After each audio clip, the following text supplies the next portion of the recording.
So welcome back. In this short video, we're going to define graphs, vertices, edges, and so on and so forth. Uh, we're going to look at some pictures as shown here, and these are known as graphs. Basically, a graph is consisting of a pair, V and E. The set V is called set of vertices, also known as nodes.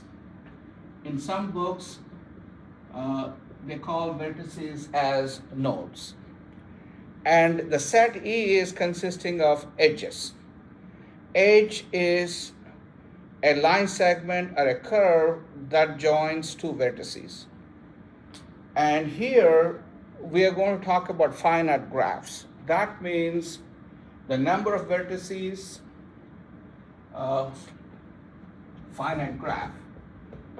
That means the number of vertices is finite, the number of edges are also finite.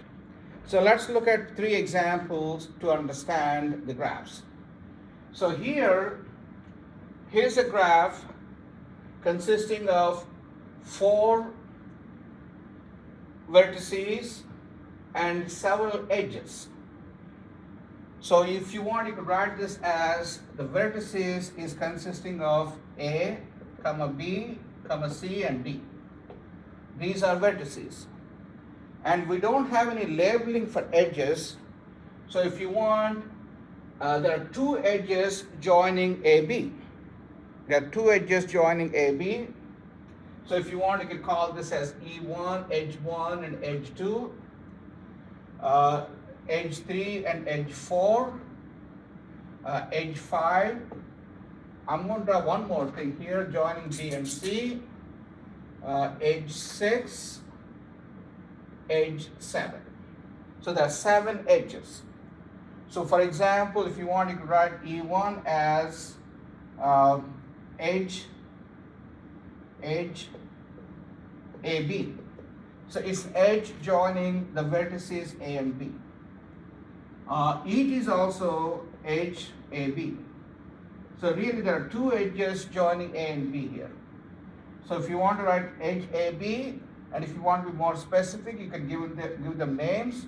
So in this case, the edges are E1, E2, E3, E4, E5, E6, and E7. These are set consisting of 7 elements. So this is a graph. 4 edges and 7 vertices. You might recall this is exactly the graph of Konigsberg bridge problem. So for example, if I pick E5 here, edge E5 means, if I look at the picture, edge E5 joins the vertices A and C. So you can call A and C are adjacent to the edge E5. They're adjacent to A and C are adjacent to the edge E5. That means the edge E5 either starts at A or ends at A. And these are not directed graphs, so there's no direction here, okay? That's one graph.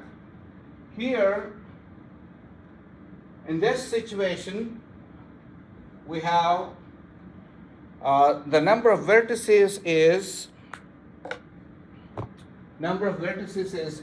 5, 1, 2, 3, 4, 5. I'm skipping E because E is reserved for edges, so I don't want you to get confused. So in this case, vertices are A, B, C, D, F.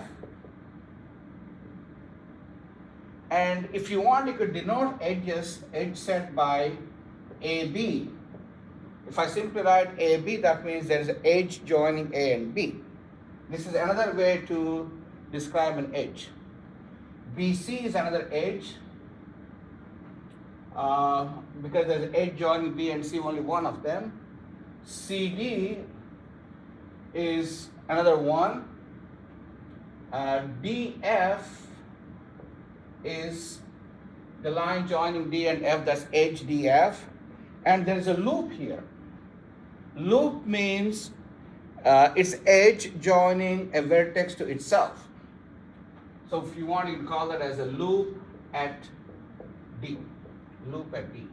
So these are 5 edges, and in this case, instead of symbols like we have in the previous example, we are making up AB, BC, CD, DF because there are only one edge joining these two vertices. So we could call that as AB. If you have multiple of them, then you have to make a distinction. If you have multiple edges joining the same vertices, then you have to label them separately. Okay? So here you have 4 vertices and 1, 2, 3, 4, 5 edges, and keep in mind loop is an edge joining a vertex to itself. Now here's another picture. In this case, they gave you the vertices, the dots, the nodes, and also edges, and there's a loop here. So let's write down V. V is consisting of U1, U2, I think this is U3, U4, and U5. There are 5 vertices in this graph, and the edges are denoted by the 7 edges: F1, F2, F3, F4, F5, F6, F7. There are 7 edges here. Among those 7 edges, F6, for example, is a loop at U4. So F6 is a loop at the vertex U4. F4 is one of the edges joining U2 and U3. F3 is the other edge joining U2 and U3. Okay? So this kind of structure is known as graphs. And once again, we're going to deal with only finite graphs. That means the number of vertices and the number of edges are all finite. And loop is also an edge joining a vertex to itself. Thank you.